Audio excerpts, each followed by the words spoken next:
Tujuan dakwah bukan sekadar usaha peningkatan pemahaman keagamaan dalam tingkah laku dan pandangan hidup saja, tetapi juga menuju sasaran yang lebih luas. Esensi dari dakwah Islam itu sendiri adalah tindakan membangun kualitas kehidupan manusia secara utuh, sehingga apabila seorang muslim memahami dan melaksanakan tugas luhur tersebut, maka siogianya kehidupan di alam ini akan berjalan dengan tertib. Dalam buku Agama dan Analisis Sosial, Ronald Robeston mengatakan bahwa agama adalah benteng moralitas bagi umat. Karena lewat agama diatur bagaimana menjalin hubungan yang baik dengan sesama manusia dan antar manusia dengan Tuhannya. Nahdlatul Ulama atau NU adalah organisasi masyarakat yang berdiri pada 31 Januari 1926 dan bergerak di bidang agama, pendidikan, sosial, politik, dan ekonomi. Dalam anggaran dasar NU disebutkan bahwa NU merupakan organisasi yang berfahamkan Ahlus Sunnah wal Jamaah. Pada era kepemimpinan Abdurrahman Wahid atau yang dipanggil Gus Dur, NU mengalami keemasan. Gus Dur adalah ikon intelektual Indonesia. Dia tidak hanya dikenal sebagai tokoh NU, tetapi juga sebagai pejuang HAM dan pembela demokrasi. Gus Dur mengubah citra dan perjalanan NU dari sebuah organisasi Islam yang kolot dan terbelakang menjadi sebuah organisasi Islam yang dinamis. Gus Dur lah yang memperkenalkan NU ke dunia internasional. Selama rentang kepemimpinannya, sudah ratusan artikel dan lusinan buku yang ditulis para sarjana barat tentang NU. Keberhasilan yang dicapai oleh Gus Dur merupakan pencapaian dalam memajukan NU sebagai sebuah organisasi sosial yang mampu menjadi media dakwah bagi masyarakat. Spiritualitas pemikiran Gus Dur dapat dilihat dari pencapaian NU yang mampu bergerak menuju perubahan pemikiran, hingga pada akhirnya NU mampu terbuka terhadap berbagai kemungkinan peradaban yang memang mengharuskan untuk berubah. NU dalam wilayah sosial dan intelektual mampu memberikan kontribusi yang meyakinkan bagi pembangunan. NU mampu menerima masukan bagi berbagai macam organisasi dan kelompok minoritas yang tersingkirkan.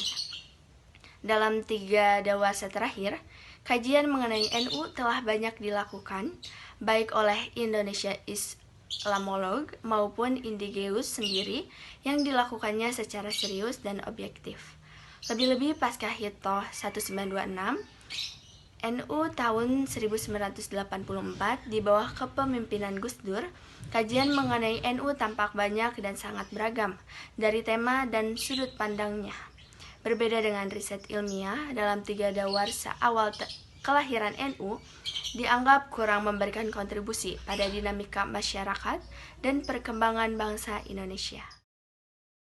Bismillahirrahmanirrahim. Di sini saya akan melanjutkan materi mengenai pembahasan pencapaian keberhasilan dakwah NU. Ya, NU sendiri yang pertama berhasil memantapkan akidah umat ya, yang biasa disebut Ahlus Sunnah wal Jamaah atau Aswaja, yang kemudian disebut Aswaja Anda-Diliyah.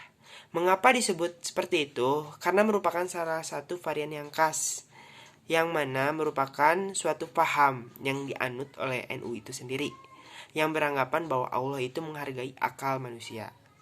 Yang kedua, keberhasilan NU adalah dalam mengembangkan kebanggaannya. Yang kita ketahui, NU itu merupakan suatu lembaga ya yang sudah menjadi organisasi yang besar di masyarakat. Ya, baik itu bisa disebut ormas atau yang lainnya. NU sendiri memiliki sub keorganisasian yang sudah memiliki struktur. Meskipun tidak terlalu ketat keanggotaannya, namun masih struktural ya. Selain itu juga ada pembagian tugas dan wewenang keorganisasiannya. Yang terpenting adalah pembagian masalah sipil dan politik ya. Karena jika demikian, seperti pengalaman NU sebelumnya, pasti akan kacau. Kalau sekarang NU sudah bisa membagi atau membedakan mana urusan politik dan mana urusan yang bukan mengenai politik. Mungkin itu saja yang bisa saya sampaikan. Selanjutnya akan dilanjutkan oleh saudari Rizka. Padanya kami persilakan.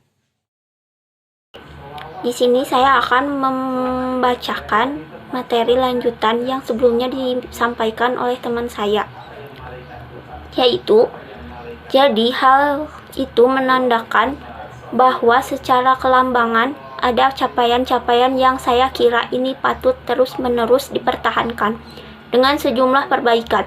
Menurut saya ini sudah capaian penting dan luar biasa di mana kita kemudian bisa memisahkan antara ranah politik dan ranah sipil. Misalnya, ada pemilu pilpres atau pilpres, kita biasa-biasa saja. Terpenting, capaian ini harus tetap dipertahankan dengan perbaikan terus-menerus. Bagaimana antara kekuatan sipil dan kekuatan politik, baik itu parpol maupun negara, antara negara bisa kita petakan. Sekarang ini warga NU bisa melihat jalur-jalur yang sudah kelihatan. NU sebagai masyarakat sipil tidak ikut campur dalam urusan-urusan penyelenggaraan partai politik. Meskipun kemudian kader-kader NU ada di situ, masing-masing tidak saling ngerecokin. Memang ini masih belum sempurna. Saya kira ini nanti akan kita sempurnakan dengan sebaik-baiknya supaya tetap smooth. Jadi kalau ada apa-apa NU tetap selamat. Kalau ada apa-apa parpol juga bisa tetap memperjuangkan aspirasi nahdliyin tanpa harus ngerecokin NU. Ketiga adalah capaian pada sumber daya manusia atau SDM. Jadi modal dasar sebelum NU dan NKRI lahir adalah SDM NU itu sendiri. Kita tahu bahwa sebelum ada sistem pendidikan, pesantren itu sudah menjadi sistem pendidikan lawas yang sampai sekarang masih bertahan dengan sejumlah modifikasi. Ada satu poin yang juga harus kita sebut di sini, bahwa karena NU sumber daya yang paling penting yaitu adalah kesetaraan antara lelaki dan perempuan. Di segala bidang, itu merupakan catatan yang harus juga kita kemukakan dan disebutkan sebagai sebuah capaian. Sekarang ini di banyak negara mayoritas muslim masih kesulitan, tapi di sini sudah selesai soal itu. Sudah tidak ada yang mempersoalkan lagi kesetaraan ini. Terima kasih. Assalamualaikum warahmatullahi wabarakatuh. Perkenalkan, nama saya Nazifah Rayhani, NIM 11940-107. Izin memaparkan sedikit materi tentang keberhasilan dakwah NU dalam perspektif pemanfaatan media massa. Salah satu lembaga yang ada dalam perangkat lembaga NU adalah Lembaga Ta'lif wan Nasyr Nahdlatul Ulama atau biasa kita sebut dengan LTNNU, yang bertugas mengembangkan penulisan, penerjemahan, dan penerbitan kitab atau buku serta media informasi menurut Ahlus Sunnah wal Jamaah. NU memiliki keunggulan di bidang penulisan sehingga menjadi kekuatan baru bagi NU dalam transformasi nilai-nilai aswaja. Melalui jalur literasi di lintas media, warga NU semakin mudah untuk masuk dalam dunia pers dan jurnalistik.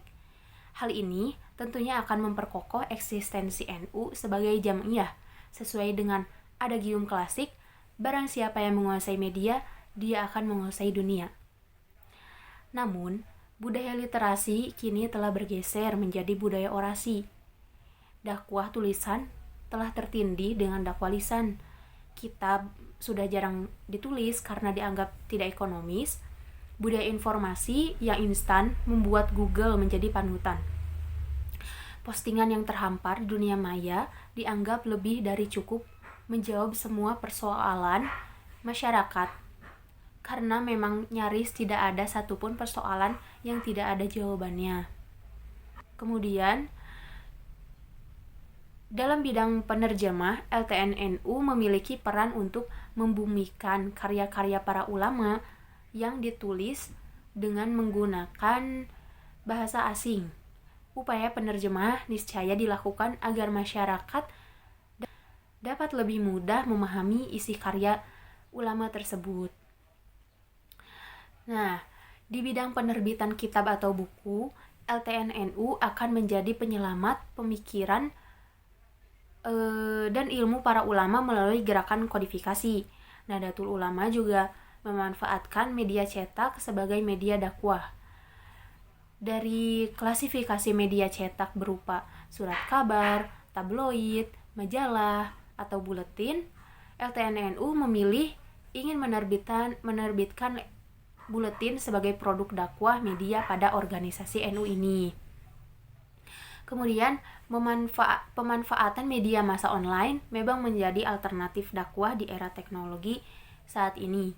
Dakwah melalui virtual dinilai lebih efektif dan efisien karena sistem yang cepat dan mudah bukan hanya dari penulis website atau dai, tetapi juga sebagai dari pembaca website, yaitu Mad'u. Mungkin cukup sekian yang bisa saya sampaikan. Kurang lebihnya mohon maaf. Wabillahi taufiq wal hidayah. Wassalamualaikum warahmatullahi wabarakatuh.